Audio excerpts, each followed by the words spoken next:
عزیزان گرامی، معزز بہنوں اور بیٹیوں، انسان کے دل میں اس دنیا کی محبت اور اس دنیا کے مال اور دولت کی محبت یہ قدرتی طور پر رکھی گئی ہے۔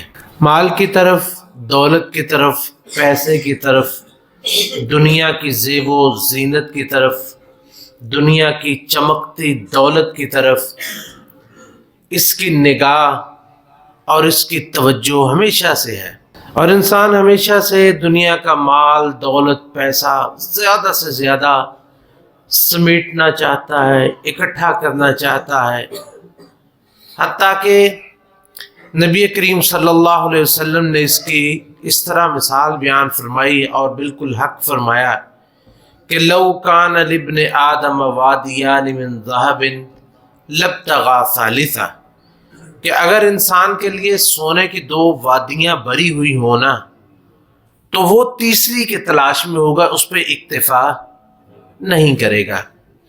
آج کل نا ایک جو ہے وہ مسئلہ کہ سونا اور چاندی، اس کا ریٹ بہت زیادہ ہو گیا ہے۔ اچانک چند دنوں سے سونے کی قیمت بڑھ گئی، چاندی کی بھی قیمت بڑھ گئی، جس کی عام طور پر نہیں بڑھتی۔ تو لوگوں کے دل میں عام طور پر، بلکہ ہم سب کے دل میں ایک حرص اور ایک تمنا ہوتی ہے۔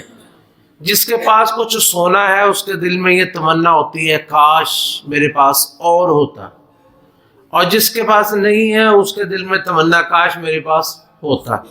ہر بندہ اسی پہ لگا ہوا ہے یار کہ جو ہے وہ جس کے پاس پیسہ ہے وہ سونا خرید لے، وہ چاندی خرید لے، اس میں بڑا نفع ہے، اس کے ریٹ بڑھنے کے بڑے امکان ہیں اور بہت زیادہ جو ہے وہ اس کا منافع ہونے والا ہے۔ یعنی یہی حرص اور ایک ایسا قلق انسان کے دل میں کہ جس پہ کوئی جو ہے وہ جس کی کوئی جو ہے وہ انتہا نہیں ہے۔ یعنی کسی کے پاس تولہ ہے، وہ 2 تولے کی، 10 تولے کی، 15، حتیٰ کہ جیسے نبی صلی اللہ علیہ وسلم نے فرمایا نا کہ وادی بری ہوئی ہو، ایک نہیں 2 وادیاں بری ہو تو وہ تیسری کی تمنا کرے گا یہ بھی بھر جائے، تاکہ اور اس حرص اور اس ہوس کی انتہا کوئی نہیں۔ تو جو ایک بندہ مومن ہے نا، اس کا وتیرہ یہ ہونا چاہیے، اور بندہ مومن کی نگاہ ہمیشہ اپنی آخرت پر ہونی چاہیے۔ اس میں کوئی شک نہیں کہ دنیا بھی انسان حاصل کرے، اچھے طریقے سے حاصل کرے، اور جتنی مل جائے اس پہ قناعت اختیار کرے۔ جیسے نبی علیہ الصلوۃ والسلام نے فرمایا نا کہ اس بندے کے لیے خوشخبری ہے کہ جس کو اللہ تعالیٰ قناعت والا دل عطا فرما دے، یعنی کہ رزق کفافاً وقنعہ اللہ تعالیٰ اس کو روزی دے جو اس کے لیے کافی ہو، اور اللہ اس کو قناعت کی دولت عطا فرمائے۔ یہ قناعت کی دولت جو ہے نا، یہ بہت بڑی دولت ہے اگر اللہ رب العزت کسی کو عطا فرما دے۔ یہ حالات ایک دفعہ یا 2 دفعہ نہیں، یہ کئی دفعہ ہوتے ہیں۔ یعنی سونا چاندی، اس کا ریٹ بڑھنا، اس کا کمیاب ہونا، لوگوں کی تمنا ہونا، تو یہ چیز جو ہے یہ ہمیشہ سے انسان کے اندر موجود رہی ہے۔ آپ یہ سن کے حیران ہوں گے، نبی کریم صلی اللہ علیہ وسلم کی وہ حدیث جو ہم آج انشاءاللہ بیان کریں گے، اس کی شرح کریں گے کہ وہ ایسے ہی حالات کے تناظر میں نبی علیہ الصلوۃ والسلام نے بیان فرمائی۔ حضرت شداد ابن اوس رضی اللہ تعالیٰ عنہ بیان کرتے ہیں، کہتے ہیں کہ قال لی رسول اللہ صلی اللہ علیہ وسلم، کہ اللہ کے رسول علیہ الصلوۃ والسلام نے فرمایا کہ یا شداد ابن اوس، اے شداد ابن اوس، اذا رأیت الناس قد اقتنزوا الذهب والفضة، جب تو دیکھے نا کہ لوگ سونا اکٹھا کر رہے ہیں، چاندی اکٹھی کر رہے ہیں، یعنی یہی پریشانی کہ سونا زیادہ سے زیادہ اکٹھا ہو جائے، چاندی اکٹھی ہو جائے، تجوریاں بن لیں، زیادہ سے زیادہ مال اکٹھا کر لیں، تو فَاقْنِزْ هَؤُلَاءِ الْكَلِمَاتِ، تو تم ان لوگوں کی طرف توجہ نہ دینا، بلکہ یہ کلمات جو ہیں یہ بہت بڑا خزانہ ہے، ان کلمات کو اکٹھا کرنا، بلکہ ان کلمات کو ادا کرنا، ان کلمات کو یاد کرنا اور ان کلمات پر عمل کرنا، کیونکہ یہ کلمات جو ہے یہ سب سے بڑا خزانہ ہے۔ جو نبی کریم صلی اللہ علیہ وسلم نے جو کلمات بتائے نا، یہ آپ نے سونے اور چاندی کے خزانے کے مقابلے میں اس کو خزانہ قرار دیا، ان کلمات کو خزانہ کرائے فَاقْنِزْ هَؤُلَاءِ الْكَلِمَاتِ، تو یہ کلمات یاد کرو، ان کو ادا کرو، ان پر عمل کرو، یہ سب سے بڑا خزانہ ہے۔ اور وہ کلمات کون سے ہیں؟ یہ 11 کلمات ہیں، یہ 11 جملے ہیں جن کی انشاءاللہ ہم پہلے ترجمہ کرتے پھر الگ الگ وضاحت کرتے ہیں۔ اللہم انی اسألک الثبات فی الامر، اے اللہ معاملات دین میں میں تجھ سے ثابت قدمی کا سوال کرتا ہوں، والعزیمت علی الرشد، اور بلائی پر پختگی کا میں تجھ سے سوال کرتا ہوں، واسألک موجبات رحمتک، اے اللہ میں تجھ سے تیری رحمت کو واجب کرنے والے اعمال کا سوال کرتا ہوں، وعزائم مغفرتک، اور اے اللہ میں تجھ سے ایسے اعمال کا سوال کرتا ہوں جس سے تو مجھے معاف کر دے، واسألک شکر نعمتک، اے اللہ میں تجھ سے تیری نعمت کی شکر گزاری کی توفیق مانگتا ہوں، وحسن عبادتک، اے اللہ میں تجھ سے سوال کرتا ہوں مجھے اچھے طریقے سے اپنی عبادت کرنے کی توفیق نصیب فرما، واسألک قلبا سلیما، اے اللہ مجھے صحیح سلامت دل عطا فرما، ولسانا صادقا، اور سچی زبان عطا فرما،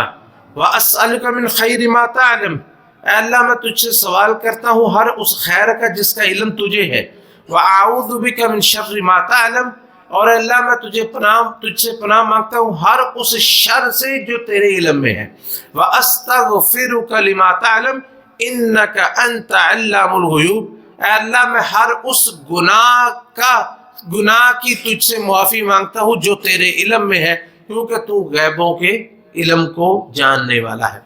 یہ 11 کلمات ہیں، اور ان کلمات کو نبی کریم صلی اللہ علیہ وسلم نے سونے چاندی سے افضل کلمات قرار دیا کہ جب لوگ دنیا، سونا، چاندی، پیسہ، دولت اکٹھا کریں تو تم ان کی طرف توجہ نہ دینا، ان کلمات کو اکٹھا کرنا، کیونکہ یہ کلمات دنیا کے اور آخرت کے خزانوں سے افضل ہے۔ یہ کلمات دنیا اور آخرت کے خزانوں سے افضل ہیں۔ سب سے پہلے اس حدیث کا راوی ہے شداد ابن اوس رضی اللہ تعالی عنہما۔ یہ شداد رضی اللہ تعالیٰ عنہ یہ خود بھی صحابی تھے، اور ان کے والد گرامی حضرت اوس بن ثابت رضی اللہ تعالیٰ عنہ یہ بھی صحابی تھے، اور بیعت عقبہ یعنی جو اہل مدینہ نے نبی علیہ الصلوۃ والسلام سے بیعت کی تھی کہ آپ مکہ سے ہمارے پاس مدینہ تشریف لے جائیں، یہ اس میں شامل تھے۔ یہ صحابی جو ان کے والد گرامی جو تھے یعنی حضرت اوس رضی اللہ تعالیٰ عنہ، یہ بدر میں بھی شامل ہوئے اور احد میں شہید ہو گئے۔ اور یہ حضرت شداد رضی اللہ تعالیٰ عنہ جو تھے، جو اس حدیث کے راوی ہیں، جس وقت نبی علیہ الصلوۃ والسلام نے ہجرت کی اس وقت ان کی عمر صرف 16 سال تھی۔ انہوں نے نبی علیہ الصلوۃ والسلام تشریف لائے، اپنے والد گرامی، اپنے چچا، سارے لوگوں کے ساتھ انہوں نے اسلام قبول کر لیا تھا۔ 78 ہجری میں رم اللہ میں فلسطین میں، جو کہ فلسطین کا ایک شہر ہے، وہاں ان کی وفات ہوئی ہے رضی اللہ تعالی عنہما۔ پہلا کلمہ ہے اذا رأیت الناس قد اکتنزوا الذهب والفضة، جب تم دیکھو کہ لوگ سونا چاندی اکٹھے کر رہے ہیں تو فاکنز هؤلاء الکلمات اللہم انی اسألک الثبات فی الامر، یہ پہلا جملہ ہے، اے اللہ میں تجھ سے معاملات دین پر ثابت قدمی کا سوال کرتا ہوں۔ دیکھیے یہ الامر ہے، ہم نے اس کا ترجمہ کیا ہے معاملات دین، جبکہ لفظ صرف الامر ہے۔ یہ دین کا ترجمہ ہم نے کیوں کیا؟ اس لیے کہ جب نبی علیہ الصلوۃ والسلام الامر فرماتے ہیں اس سے مراد دین ہی ہوتا ہے، جیسے کہ آپ نے فرمایا من احدث فی امرنا ھذا فہو رد، جس نے ہمارے دین کے اس معاملے میں کوئی نئی چیز شامل کی تو وہ رد ہے۔ تو اس لیے پہلی چیز اللہم انی اسألک الثبات فی الامر، کہ اللہ میں تجھ سے معاملات دین پہ ثابت قدمی کا سوال کرتا ہوں۔ اور یہ جو ثابت قدمی ہے نا، یہ بڑی ہی اہم چیز ہے۔ بعض دفعہ انسان کوئی عمل کرتا ہے لیکن اس پہ ثابت قدم نہیں رہتا، اور جو ہے وہ عمل کر کے نبی علیہ الصلوۃ والسلام فرمایا کہ احب الاعمال الی اللہ ادومها وان قل، اللہ رب العزت کے ہاں وہ اعمال سب سے زیادہ محبوب ہیں جن پہ پختگی اختیار کیجئے، جس پہ ہمیشگی اختیار کیجئے، چاہے وہ تھوڑے ہی ہوں۔ اور اسی طرح آپ دیکھیں کہ یہ رمضان المبارک آ رہے ہیں، کتنے لوگ ہیں جو مسجدوں میں آ جاتے ہیں، نماز شروع کر دیتے، عبادت شروع کر دیتے، لیکن جیسے رمضان ختم ہوتا ہے تو وہ بھی عبادت چھوڑ دیتے، نمازیں بھی چھوڑ دیتے. یہ ثبات فی الامر نہیں ہے، یہ دین پہ ثابت قدمی نہیں ہے، بلکہ یہ جو ثابت قدمی ہے نا، یہ اللہ تعالیٰ جس کو عطا فرمائے یہ اسی کو ملتی ہے. اور یہ ثابت قدمی یہ بڑی ہی اہم چیز ہے کہ جس کے بارے میں اللہ رب العزت فرماتے ہیں یثبت اللہ الذین آمنوا بالقول الثابت فی الحیات الدنیا وفی الآخرہ. اللہ تعالیٰ اپنے بندوں کو دنیا میں بھی ثابت قدم رکھتا ہے اور آخرت میں بھی ثابت قدم رکھتا ہے. تو اس کی تفسیر میں نبی علیہ السلام نے جو قبر کا ذکر فرمایا کہ قبر کے اندر جب بندہ مومن سے سوال ہوتے ہیں تو اللہ تعالیٰ وہاں اس کو ثابت قدم رکھتے ہیں. جب اس سے پوچھا جاتا ہے کہ تیرا رب کون ہے، تیرا نبی کون ہے، تیرا دین کون ہے، تو اللہ تعالیٰ اس کو ثابت قدم رکھتا ہے. تو یہ سوال ہم اللہ سے کرتے ہیں کہ اللہ ہمیں معاملات دین پہ ثابت قدمی عطا فرما. اور یہ ثابت قدمی جو ہے یہ دنیا میں بھی ضرورت ہوتی ہے اور موت کے وقت سب سے اہم ثابت قدمی موت کے وقت. من قال، جس نبی علیہ السلام نے فرمایا کہ جس نے مرتے وقت لا الہ الا اللہ کہہ دیا داخل الجنہ، وہ جنت میں داخل ہو جائے گا. یہ ثابت قدمی موت کے وقت اللہ دے دے. اور پھر قبر میں ثابت قدمی جس سے سوال جواب ہو، اور پھر روز قیامت ثابت قدمی، اور پھر اسی طرح جو ہے وہ تمام معاملات، حتیٰ کہ یہ ثابت قدمی کی ضرورت ہمیں صراط پہ ہوگی. سب سے آخر میں صراط پر جب اس کے پہ چلنا ہے وہاں پہ اللہ ہمیں ثابت قدمی عطا فرمائے. تو اللہم انی اسألک الثبات فی الامر. تو اس لیے اللہ تعالیٰ سے دعا کی جاتی ہے. اللہ نے خود سکھائی ہے دعا، ربنا لا تزغ قلوبنا بعد اذ ہدیتنا. اے اللہ دل کو ہمیں ہدایت دے دے تو اس کے بعد ہمارے دلوں کو ٹیڑھا نہ کرنا. تو اس لیے یہ جو ثابت قدمی ہے یہ خاص طور پر فتنوں کے دور میں، آج کل انتشار کے دور میں، فتنوں کے دور میں، شبہات کے دور میں، جب لوگ اپنی شہوات کے پیچھے لگے ہوئے ہیں اور دنیا میں ہر زیب و زینت ہر چیز کے اندر شامل ہو گئی ہے، لوگ دین کو چھوڑ کے دنیا کے پیچھے لگے ہوئے ہیں ہر وقت، تو ہمیں دین پہ ثابت قدمی کی بہت ضرورت ہے. اور اسی لیے نبی علیہ السلام فرمایا انما الاعمال بالخواتیم. ایک انسان پوری دنیا پوری زندگی دین پہ عمل کرتا رہے، لیکن آخر میں آ کے موت کے وقت جو ہے وہ اس کو ثابت قدم نہ رہے تو اس کا انجام کس پہ ہوگا؟ جس پہ اس کی موت ہوئی ہے. انما الاعمال بالخواتیم. تو پہلی کیا دعا ہے؟ اللہم انی اسألک الثبات فی الامر. اے اللہ ہمیں دین پہ ثابت قدم رکھنا، دین پہ ثابت قدم رکھنا. دوسرا ہے والعزیمۃ علی الرشد.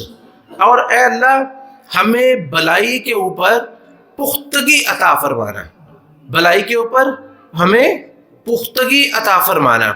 یعنی یہ جو ہدایت کے اوپر اور بلائی کے اوپر، بلائی کے اوپر اور ہدایت کے اوپر ہمیں پختگی عطا فرمانا. یہ جو پختگی ہے نا یہ بڑی اہم چیز ہے. کتنے لوگ ہیں جو یعنی نیک عمل کرنا چاہتے ہیں، جو چاہتے ہیں کہ ہم نمازی بن جائیں. بہت سارے لوگ ایسے جو نماز نہیں پڑھتے لیکن سے پوچھو وہ کہیں گے دعا کریں میں نمازی بن جاؤں. ان کی تمنا ہوتی ہے کہ میں نمازی بن جاؤں، لیکن دو چیزیں سب سے بڑی ہوتی ہے، ایک تصویف اور ایک تکاسل. تکاسل کہتے ہیں یعنی سستی، کہ بس یہ کام کرنا نہیں ہے بس سوچی جانا. اور دوسرا تصویف. تصویف یہ ہوتا ہے کہ ان قریب مثلا میں یہ کام کروں گا، یہ کل سے شروع کر دوں گا، رات سے شروع کر دوں گا، پرسوں سے شروع کر دوں گا، بس یہ اس کے بعد میں شروع کر دوں گا، بس رمضان آ جائے رمضان کے بعد میں نے نماز شروع کر دینی ہے. اور یہ ہوتی ہے تصویف. جسے کہتے ہیں کہ عمل کرنے والے لوگ دو طرح کے ہی ہوتے ہیں. ایک ہوتے ہیں جو عمل کر لیتے ہیں، ایک وہ ہوتے ہیں جو کل کرتے ہیں، اور کل کبھی بھی نہیں آتی، وہ ہمیشہ کل ہی کرتے رہتے ہیں. اس لیے یہ اللہ سے دعا کی گئی کہ جو ہے وہ والعزیمۃ علی الرشد، کہ اے اللہ ہمیں بلائی کے اوپر اور ہدایت کے اوپر پختگی عطا فرما. اور یہ جو دو کلمات اللہم انی اسألک الثبات فی الامر والعزیمۃ علی الرشد، ابن القیم رحمۃ اللہ علیہ ان کی کتاب ہے مفتاح دار السعادہ، اس میں فرماتے ہیں وہاتان الکلمات ہما جماع الفلاح، کہ یہ دو کلمات جو ہیں یہ بلائی کا جو ہے وہ سب سے بہترین نمونہ ہے. ہر قسم کی بلائی جو ہے وہ ان کلمات میں آ جاتی ہے. وما اتی العبد الا من تضییعہما او تضییع احدہما.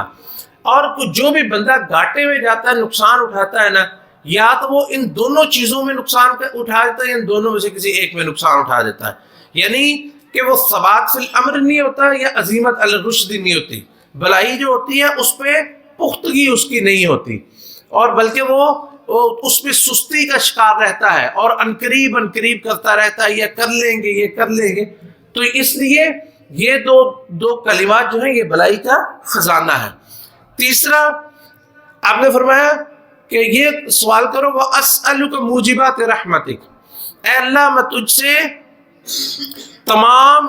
تجھ سے تیری رحمت کو واجب کرنے والے اعمال کا سوال کرتا ہوں، وہ اعمال جن سے تیری رحمت میرے اوپر نازل ہو جائے۔ اور وہ کیا ہے؟ ہر خیر کا کام، ہر بلائی کا کام، ہر نیکی کا کام، ہر وہ کام جس کے بارے میں اللہ اور اس کے رسول علیہ الصلوۃ والسلام نے ہمیں حکم دیا ہے۔ اور وہ اعمال خیر، ان میں سے ایک بہت بڑی چیز ہے نماز۔ کیا چیز ہے؟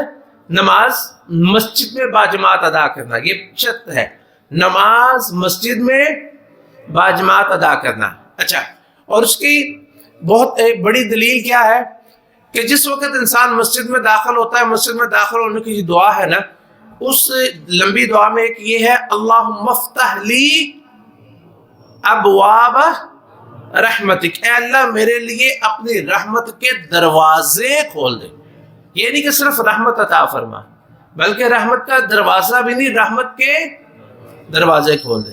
کیونکہ جو نماز ہے، یہ ہم نے کئی دفعہ تفصیل کے ساتھ جو ہے وہ ذکر کیا ہے کہ ایک نماز کے اندر اتنے رحمت کے اللہ کے دروازے، گھر سے چلتا ہے نیکی شروع ہو جاتی ہے، ہر قدم کے بدلے میں نیکی، مسجد میں آنے کی نیکی، مسجد میں بیٹھنے کی نیکی، نماز پڑھنے کی نیکی، نماز کی دعاؤں میں نیکی، نماز کے بعد بیٹھنے کی نیکی، سنتیں ادا کرنے کی، یعنی کتنی نیکیاں۔ اور اسی طرح وضو کرتا ہے نماز کے لیے، ہاتھ دھوتا ہے، ہاتھ کے گناہ گئے، منہ کے گناہ گئے، ہاتھوں کے گناہ گئے، پیروں کے گناہ گئے، چہرے کے گناہ گئے، آنکھوں کے گناہ گئے، ناک کے گناہ، یعنی کتنی نیکیاں ہیں۔ تو اس لیے جب ہم سوال کرتے ہیں نا وَأَسْأَلُكَ مُوجِبَاتِ رَحْمَتِكَ، اے اللہ ہمیں اپنی رحمت کے واجب کر دینے والے تمام اعمال، یعنی ہر قسم کی نیکی میں ہمیں حصہ عطا فرما۔ اور یہ نبی علیہ الصلوۃ والسلام کی ایک اور بھی دعا ہے نا، اللہم انی اسألک من الخیر کلہ عاجلہ وآجلہ، اے اللہ میں تجھ سے ہر نیکی کا سوال کرتا ہوں، چاہے وہ جلدی ہے یا تاخیر سے ہے، عاجلی و عاجل، ما علمت منہ وما لم اعلم، اے اللہ اس خیر کے بارے میں مجھے پتا ہے یا نہیں پتا، وہ مجھے عطا فرما دے۔ تو یہ ہے وَأَسْأَلُكَ مُوجِبَاتِ رَحْمَتِكَ۔ چوتھا جملہ ہے وَعَزَائِمَ مَغْفِرَتِكَ، اے اللہ گناہوں کی وَعَزَائِمَ مَغْفِرَتِكَ، اے اللہ مجھے گناہوں کی مغفرت کے اسباب مہیا فرما، گناہوں کی مغفرت کے اسباب مہیا فرما۔ اور وہ کیا ہے؟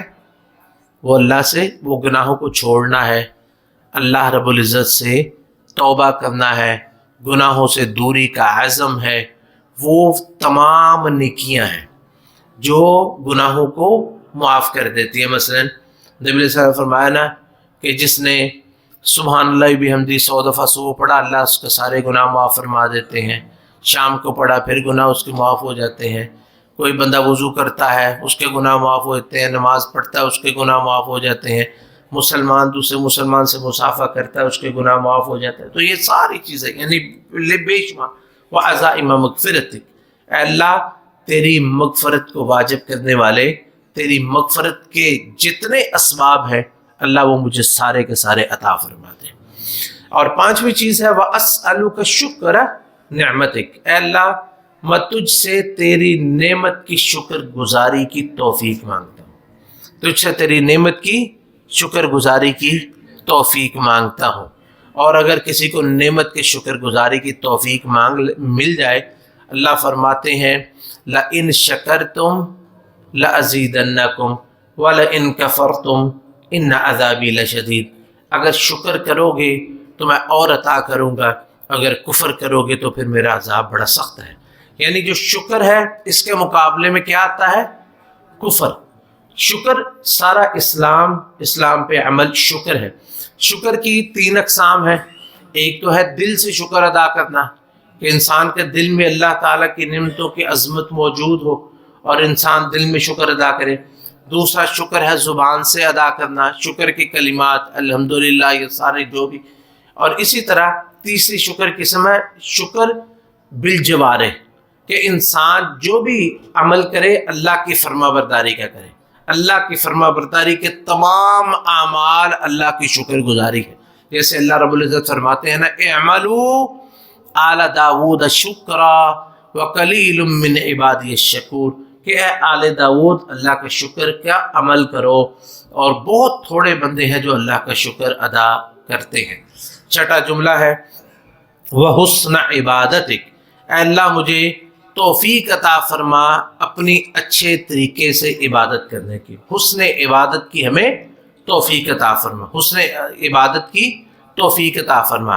عبادت کے جو مراحل ہیں اور جو مراتب ہیں ان میں سب سے آخری اور اعلیٰ درجہ ہے احسان.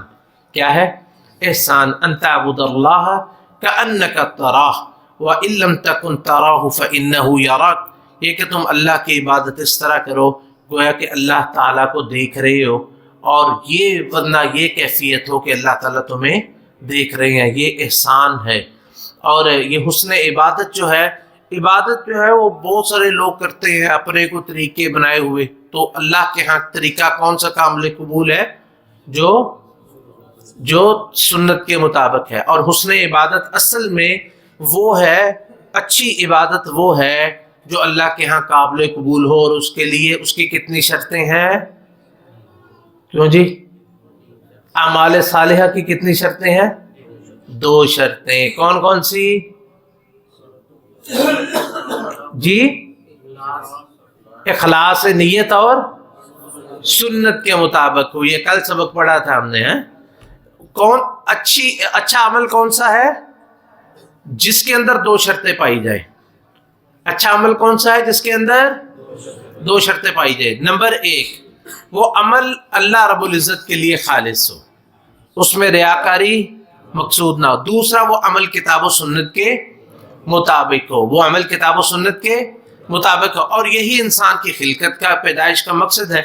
اللہ رب العزت سورہ ملک میں فرماتے ہیں الذی خلق الموت والحیات لیبلوکم ایکم احسن عملا. اللہ رب العزت نے زندگی اور موت اس لیے پیدا کی تاکہ دیکھے تم میں سے اچھا عمل کون کرتا ہے. اور فضیل ابن عیاض رحمہ اللہ تعالی اس کی تفسیر میں فرماتے ہیں کہ احسن عملہ سے مراد ہے اے اخلصہ و اصوبہ، کہ کون سا عمل زیادہ خالص ہے اور کون سا عمل زیادہ درست ہے. یعنی کہ کون سا احسن عمل سے مراد کیا ہے؟ وَأَسْأَلُكَ جو وہ حسن عبادت ہے کہ اللہ تعالیٰ اے اللہ ہم تجھ سے اچھی عبادت کا سوال کرتے ہیں. تو اس سے مراد یہ کہ اللہ ہمیں ایسی عبادت کی توفیق عطا فرما جو خالص تیری رضامندی کے لیے ہو اور تیرے بتائے ہوئے طریقہ کے مطابق ہو. اللہ تعالیٰ میں عمل کی توفیق نصیب فرمائے. 7واں جملہ ہے وَأَسْأَلُكَ قَلْبًا سَلِيمًا، اے اللہ میں تجھ سے صحیح سلامت دل کا سوال کرتا ہوں، صحیح سلامت دل کا سوال کرتا ہوں. یعنی یہ قلب سلیم کیا ہوتا ہے؟ قلب سلیم وہ دل جو شرک سے پاک ہو، جو بدعت سے پاک ہو، جو خواہشات سے پاک ہو، جو نفاق سے پاک ہو، جس میں حسد نہ ہو، بغض نہ ہو، ریاکاری نہ ہو. اور یہی دل جو ہے وہ روز قیامت فائدہ دے گا. یوم لا ينفع مال ولا بنون الا من اتى اللہ بقلب سلیم. اللہ تعالیٰ فرماتے ہیں کہ روز قیامت نہ اولاد فائدہ دے گی نہ مال فائدہ دے گا، ہاں جو شخص اللہ رب العزت کے پاس صحیح سلامت دل لے کے آئے. یا قلب سلیم جو ہے جو ایمان کی دولت سے منور ہو، جس میں عمل صالح ہو، اللہ رب العزت کے لیے اخلاص ہو اور ہر مسلمان کے لیے اس میں خیر خواہی کا جذبہ ہو، یہ قلب سلیم ہے. اور یہی اللہ تعالیٰ کو مطلوب ہے. جس کو اللہ تعالیٰ یہ دل عطا فرما دے، اس کے اعمال بھی درست ہو جاتے ہیں، اور اگر دل خراب ہے تو سب کچھ خراب ہے۔ نبی کریم صلی اللہ علیہ وسلم نے ارشاد فرمایا، الا وان فی الجسد مضغہ اذا صلحت صلح الجسد کلہ واذا فسدت فسد الجسد کلہ، کہ دل کے اندر ایک ایسا ٹکڑا ہے، اگر وہ صحیح ہے تو سب کچھ صحیح ہے، اور اگر وہ خراب ہے تو سارا جو ہے وہ جسم انسان کا، سارے اعمال برباد ہیں۔ الا وہی القلب، وہ جو ہے وہ دل ہے۔ اس لیے نبی کریم صلی اللہ علیہ وسلم اس دل کی سلامتی اور ثابت قدمی کی بڑی دعا کیا کرتے تھے۔ یا مقلب القلوب ثبت قلبی علی دینک، یا مصرف القلوب صرف قلبی علی طاعتک۔ کسی نے پوچھا اللہ کے رسول آپ اتنی یہ دعا کرتے ہیں؟ آپ نے فرمایا القلب بین اصبعی الرحمن یقلبها کیف یشاء، یہ دل جو ہے یہ رحمان کی دو انگلیوں کے درمیان ہے، جس طرف اللہ چاہتا ہے اس کو پھیر دیتا ہے۔ اس لیے ہمیشہ یہ دعا کرنی چاہیے کہ اللہ تعالی جو ہے اس ہمیں قلب سلیم عطا فرمائے، قلب سلیم، کیونکہ یہ اللہ کی توفیق کے بغیر ممکن نہیں ہے۔ سلف میں کسی سے یہ منقول ہے کہ وہ کہتے ہیں کہ اگر کوئی میرے دل کو میرے بائیں ہاتھ میں دے دے اور دنیا جہان کی خیر کی چیزیں میرے دائیں ہاتھ میں دے دیے جائیں، تو میں اپنے دونوں ہاتھوں میں ہونے کے باوجود ہر قسم کی خیر اس دل میں نہیں ڈال سکتا جب تک اللہ کی توفیق شامل نہ ہو۔ اللہ کی توفیق کے بغیر چاہے میرے دلوں میرے ہاتھوں میں ہو، لیکن میں یہ کام نہیں کر سکتا۔ اس لیے اللہ سے دعا کہ وَأَسْأَلُكَ قَلْبًا سَلِيمًا، اے اللہ ہمارے دل کو ہدایت نصیب فرما، قلب سلیم ہمیں عطا فرما، وَلِسَانًا صَادِقًا، اور سچی زبان عطا فرما، سچی زبان عطا فرما۔ ایسی زبان، سچ کسے کہتے ہیں کہ انسان جو حقیقت ہے وہی بات کرے، اور جھوٹی زبان جو ہے، سچی زبان یہ ایمان کی علامت ہے، اور جھوٹی زبان نفاق کی علامت ہے۔ جیسے نبی کریم صلی اللہ علیہ وسلم نے فرمایا نا، آیت المنافق ثلاثۃ، کہ نفاق کی، منافق کی 3 علامتیں ہیں، اذا حدث کذب واذا وعد اخلف واذا وعد اخلف واذا خاصم فجر، کہ جب بھی وہ جو اس کی زبان جو ہے وہ جھوٹی ہوتی ہے، بات کرتا ہے تو جھوٹ بولتا ہے، تو یہ نفاق کی بڑی علامت ہے۔ یہ اگر اللہ رب العزت کسی کو جو ہے وہ یہ سچی زبان اور جو ہے وہ صحیح سلامت دل عطا فرما دے تو ہر قسم کی خیر اس کو مل جاتی ہے۔ اللہ کے رسول علیہ الصلاۃ والسلام نے فرمایا، اذا اصبح الانسان فإن الأعضاء كلها تكفر اللسان، ہر صبح سارے اعضاء زبان کے آگے ہاتھ جوڑ کے کھڑے ہو جاتے ہیں، اس کو کہتے ہیں کہ اتق اللہ فینا، ہمارے بارے میں اللہ سے ڈرنا، اگر تو جو ہے وہ خرابی کرے گی تو سزا ہمیں ملے گی، اگر تو ٹھیک ہوگی تو ہم بھی ٹھیک رہیں گے۔ اور یہ جو سچی زبان ہے یہ اللہ تعالیٰ کی بہت بڑی توفیق ہے۔ لوگ سمجھتے ہیں جھوٹ بولنا بہت بڑی فنکاری ہے، یہ فنکاری نہیں، اللہ کی طرف سے بہت بڑا عذاب ہے۔ 9ویں چیز ہے وَأَسْأَلُكَ مِنْ خَيْرِ مَا تَعْلَمُ، اے اللہ میں ہر اس خیر کا سوال کرتا ہوں جو تو جانتا ہے۔ ہر خیر، انسان کتنے خیر جانتا ہے، اپنی طرف سے بہت چیزیں مانگتا ہے اللہ سے، لیکن انسان کو نہیں پتا ہوتا کہ اس کے لیے کیا کیا اللہ نے چھپا کے رکھا ہوا ہے۔ دنیا کی خیر، آخرت کی خیر، فَلَا تَعْلَمُ نَفْسٌ مَّا أُخْفِيَ لَهُم مِّن قُرَّةِ أَعْيُنٍ جَزَاءً بِمَا كَانُوا يَعْمَلُونَ، انسان کو نہیں پتا اللہ تعالیٰ نے مومنوں کے لیے کون کون سی خیر آخرت میں چھپا کے رکھی ہے۔ دنیا میں بھی ایک چیز انسان چاہتا ہے یہ مجھے مل جائے، یہ مل جائے، اللہ کو پتا ہوتا ہے یہ اس کے لیے خیر نہیں ہے، اللہ جو عطا فرماتا ہے وہی اس کے لیے خیر ہوتی ہے۔ اس لیے ہمیں یہ دعا کہ بتائے گی اللہم انی اسألک من الخیر کلی، ابھی ہم نے وہ ذکر کی تھی، اور ربنا آتینا فی الدنیا حسنہ، اے اللہ میں دنیا میں ہر قسم کی بھلائی عطا فرما۔ 10ویں دعا ہے وَأَعُوذُ بِكَ مِن شَرِّ مَا تَعْلَمُ، اے اللہ ہم ہر اس چیز کے شر سے تیری پناہ میں آتے ہیں، ہر اس چیز کے شر سے تیری پناہ میں آتے ہیں جس کو تو جانتا ہے۔ اور یہ کتنی چیزیں جن سے انسان پناہ مانگتا ہے، نبی کریم صلی اللہ علیہ وسلم سے کتنی چیزیں منقول ہیں جن سے آپ نے پناہ مانگی ہے۔ یحییٰ بھائی اللہ تعالیٰ ان کو توفیق دے، یہ ہمارا ساتھ دیں تو وہ آپ کے سامنے وہ چیزیں آ جائیں، ہم نے وہ جمع کی ہوئی ہیں، بس یہ جس دن وہ اللہ کی توفیق ہوئی وہ ذات جتنی ہے وہ انشاءاللہ وہ پرنٹ ہو کے آ جائیں گے. تو یہ نبی علیہ الصلوۃ والسلام سے کتنی چیزیں منقول ہے کہ آپ نے اس سے بھی پناہ مانگی، اس سے بھی پناہ مانگی. اب بندہ ساری سے ایک دفعہ پناہ نہیں مانگ سکتا، لیکن جب یہ کہتا ہے تو بندہ ساری سے پناہ مانگ لیتا ہے. اس کے علاوہ بھی ہر وہ شر جو چھپا انسان کو علم بھی نہیں ہے، تو وہ دشمن جو انسان کے علم میں نہیں، وہ شر جو انسان کے علم میں نہیں، اور بعض دفعہ ایسا شر انسان کے گلے پڑ جاتا ہے انسان کے تصور میں بھی نہیں ہوتا. تو انسان ہر اس شر سے پناہ مانگ لیتا ہے. اعوذ بک من شر ما تعلم، اے اللہ میں ہر اس شر سے پناہ مانگتا ہوں جس کو تو جانتا ہے.